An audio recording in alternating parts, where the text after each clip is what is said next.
Hi, hello. Guess who you have to deal with again? Hey, it's your own fault. You guys were the ones who kept supporting my last video and telling me to keep going. You only have yourselves to blame, darlings. Also look, I redesigned my avatar. You like it? I hope so. I even changed the shape of the legs. Fun fact, these things in real life are causing me crippling growing pains. Anyway, so last video I opened up about being intersex. And you guys were so sweet. Seriously, here are some of the comments y'all left. These made my whole week. Also, thank you for 700 views and climbing. That's crazy. I decided I wanted to keep going with the videos. So I put up a poll, and you voted for me to debunk 10 myths about intersex people. So here we are. Okay, let's debunk some nonsense.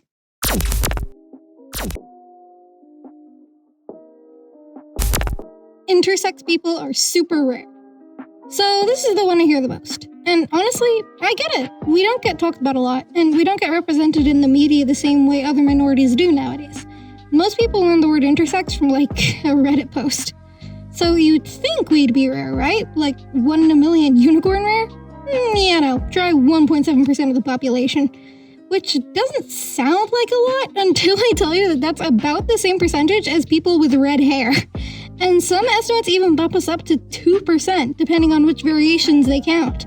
So we're not even that niche. So why does a similarly sized demographic get so much less attention? Simple. Intersex conditions aren't visually identifiable. Being a redhead, however, is. Okay, but I don't personally know any intersex people. Don't you, though? Here's the thing. A lot of intersex people don't actually know they're intersex. Some of us find out at puberty when something doesn't go as planned, or, like in my case, when you notice your puberty not really happening. Some of us find out when we try to have kids. Some of us never find out, and we just go through life with a quirky little situation we never knew about. And of the ones who do know, most of us aren't broadcasting it. Because historically, telling people you're intersex has gone not great, so we just kind of exist, quietly, in your friend group. So statistically, you probably do know an intersex person. You might even be an intersex person and not know it. Surprise! And now that I think about it, you know at least one. Yeah, you watching the video. Because, I'm intersex. You can tell someone is intersex by looking. Cute. Wrong though.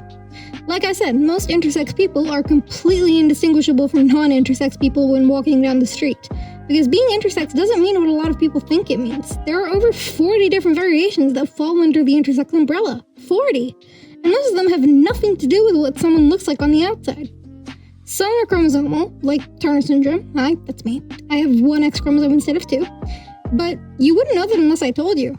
Or unless you got really nosy with a karyotype test, which don't. Some other examples are Klinefelter's, XXX syndrome, and AIS, where someone's body doesn't respond to androgens, and they may look completely typically female on the outside while having XY chromosomes. Others are hormonal, like CAH, where the body produces different levels of certain hormones than expected.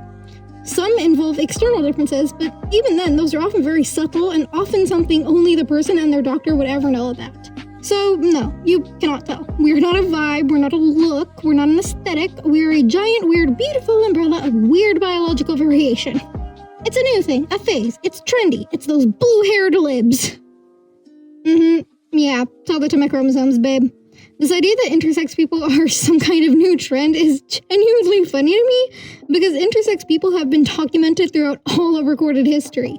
Ancient Greek texts, Roman texts, Jewish religious law has 6 recognized sex categories that deviate from the binary. That's from 2,000 years ago. That's when Jesus was alive. Hindu texts mention us too. Indigenous cultures all over the world have had words for intersex people for centuries.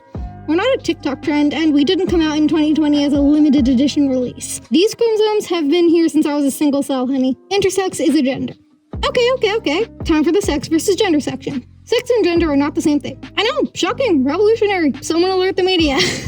Sex refers to a bunch of biological characteristics. Chromosomes, hormones, anatomy, all of that fun stuff. Gender is about identity, social roles, how you relate to yourself, and how you see the world, and how the world sees you.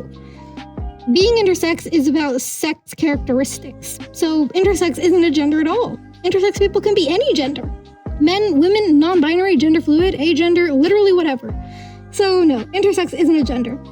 Intersex people are all non-binary. This is a more specific version of the last myth, and I really want to stress this. I completely understand where this one comes from, genuinely no judgment. Being intersex is about your body. Being non-binary is about your gender identity. Those are two different layers of the human experience.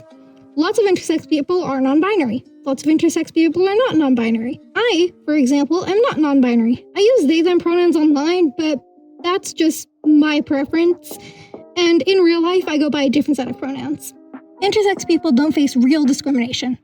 Oh, we're doing this one? Okay, cool, let's go. So every now and then, usually in a comment section, because where else, I will see someone say something like, okay, but intersex people aren't really discriminated against. Not like insert other group here. And to that I have to say, bestie, is this the Suffering Olympics? Because I do not remember signing up. But if it is, I have some notes about the judging criteria. Let's do a quick little speed run, shall we? Medical gatekeeping, check. Many intersex people struggle to get accurate diagnoses, appropriate treatment, or even just a doctor who knows what their condition is. I spent 2 years trying to get diagnosed, and luckily I actually managed to find a really great doctor, but I'm kind of the exception, not the rule. Erasure from education? Check. Most biology textbooks still teach sex as a strict binary with zero mention of intersex variations.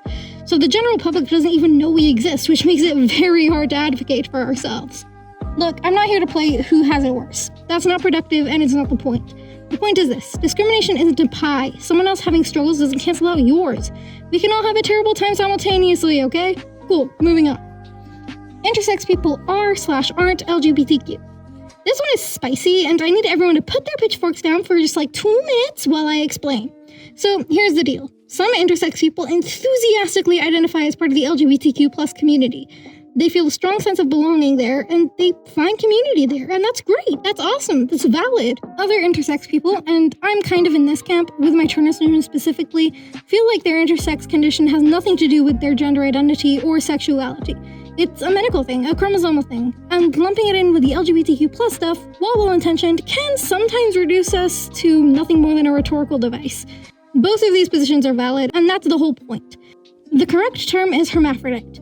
Okay, so deep breath. I know a lot of people have heard this word and genuinely think it's the right one. And I want to start off by saying, if that's you, you're not a bad person. You probably just learned it from a textbook that was written before we knew better, or a nature documentary, or that one episode of House MD. We've all been there. And for all my fellow intersex people watching who think I'm defending a literal slur, I'm not doing that at all. I am operating out of good faith. Just keep that in mind. But here's why it's not the right word. Hermaphrodite in biology refers to an organism that has complete sets of both male and female reproductive systems. Like snails. Snails are hermaphrodites. Good for them, honestly, living their best gastropod life. Humans, not so much. No intersex person has 2 fully complete and functional reproductive systems, at least not that I'm aware of. That's just not how human biology works, so the word is factually inaccurate. But beyond the science, the word has also been used historically to dehumanize, fetishize, and medicalize intersex people. It's been attached to freak shows, to pathologizing language, and to a whole lot of "your curiosity to be studied" energy, and that, yeah, not great. So if you've been using it because you didn't know, now you do. Intersex people always need surgery/medical treatment. Okay, so important disclaimer before I dive in. This myth is specifically about whether surgery and medical intervention are always medically necessary. I am not talking about the non-consensual surgeries performed on intersex infants and children. That is a bigger, much heavier conversation that deserves its own entire video, and it would be kind of disrespectful to lump it into what is essentially a top 10s video. But I will do a whole video on that at some point. Pinky promise. Right, so do all intersex people need surgery or medical treatment? Short answer, nope. Long answer, it depends entirely on the specific condition. Some intersex conditions genuinely do require medical monitoring or treatment for health reasons. Turner syndrome, hi, me again, often involves hormone therapy, cardiac monitoring, and keeping an eye on a bunch of systems that like to be dramatic. My body just needs some support, and that's alright. But, and this is a big but, plenty of intersex people are perfectly healthy and don't need any medical intervention at all. Their bodies just work a little differently, and differently doesn't mean needs fixing. It means being limited edition human, which, let's be real, sounds way cooler.